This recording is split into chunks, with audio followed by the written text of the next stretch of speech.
AP సచివాలయంలోని ఇవాళ మంత్రివర్గ సమావేశం జరగనుంది. సీఎం చంద్రబాబు అధ్యక్షతన పలు కీలక అంశాల ఆమోద ముద్ర అజెండాగా కేబినెట్ సమావేశం కానుంది.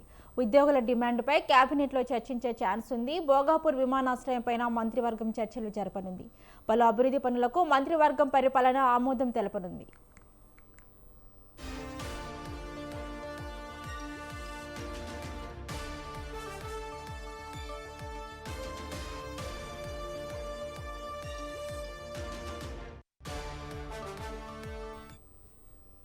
ఏపీ సచివాలయంలోని ఇవాళ మంత్రివర్గ సమావేశం జరగనుంది. సీఎం చంద్రబాబు అధ్యక్షతన పలు కీలక అంశాలు ఆమోద ముద్ర అజెండాగా కేబినెట్ సమావేశం జరగనుంది.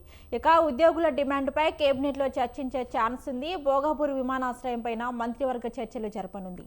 పలు అభివృద్ధి పనులకు మంత్రివర్గం పరిపాలన ఆమోదం తెలపనుంది. మరి ఇదే అంశానికి సంబంధించి మరింత సమాచారాన్ని మా ప్రతినిధి శ్రీనివాస్ అందిస్తారు. శ్రీనివాస్.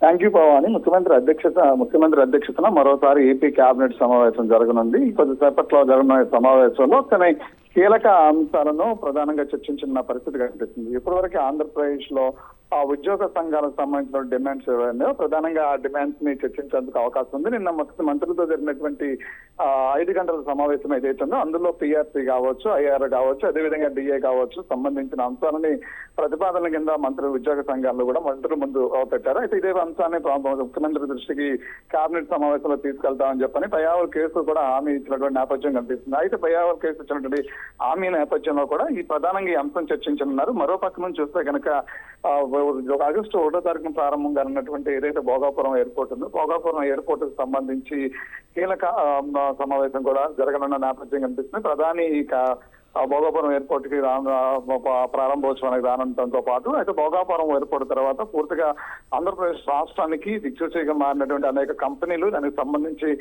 భోగాపురం ఎయిర్పోర్ట్ ప్రారంభోత్సవం తర్వాత రాష్ట్రానికి కావాల్సినటువంటి నిధులు సమీకరణలతో పాటు ప్రధానితో పాటు కేంద్రంలో ఉన్నటువంటి మంత్రులతో ఇప్పటికే అనేక సందర్భాల్లో సమావేశమైన నేపథ్యంలో కేంద్ర మంత్రులతో నేను సమావేశమైన నేపథ్యం దానికి సంబంధించిన కొన్ని అంశాలని చర్చించేటువంటి అవకాశం ఉంది. అంతేకాకుండా ప్రధాని ఆంధ్రప్రదేశ్ రానున్న మరో నేపథ్యంలో కూడా ఆంధ్రప్రదేశ్ కి ఇప్పటి వరకు కూడా అమరావతికి నిధులు సమకూర్చడమే కాకుండా కేంద్ర ప్రభుత్వం జాతీయ ప్రాజెక్టు కింద పోలవరానికి నిధులను సమకూర్చడంతో పాటు ఇంకా అనేక అంశాలకి కేంద్ర ప్రభుత్వం పెద్ద ఎత్తున సహకరిస్తుంది. అంతేకాకుండా హెచ్ఈబిడి లాంటి బ్యాంకులు కావచ్చు, ప్రపంచ బ్యాంక్ ఆంధ్రప్రదేశ్ కి సహకరించిన నేపథ్యం కనిపిస్తుంది. సో ఇవన్నిటికి కలిపి కూడా ప్రధాని మరొకసారి ఆంధ్రప్రదేశ్ కు సంబంధించినటువంటి కొన్ని ఎలాంటి కీలక ప్రతిపాదనలు పెట్టాలి అనే అంశం మీద, అంతేకాకుండా రానున్న రోజుల్లో వస్తున్నటువంటి పెట్టుబడులు వాటిని బేస్ చేసుకుని కావాల్సినటువంటి భూ సమీకరణలు, కేంద్రం నుంచి కావాల్సినటువంటి ఆర్థిక చేత త్వరగతిని పూర్తి చేయడానికి పోలవరానికి కావాల్సినటువంటి ఆర్థిక చేత పోలవరం, అంతేకాకుండా అమరావతిని ఇప్పుడు ఆంధ్రప్రదేశ్ ప్రెస్టీజియస్ గా తీసుకుని నిర్మాణం జరుగుతున్నటువంటి అమరావతిని త్వరగా పూర్తి చేయడానికి కావాల్సినటువంటి అంశాలు ఇవన్నీ కూడా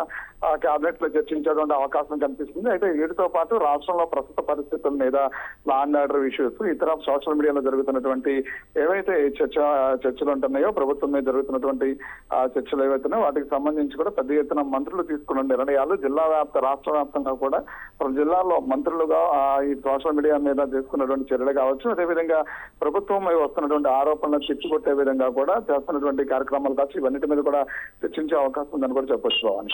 రైట్, థ్యాంక్ యూ శ్రీనివాస్.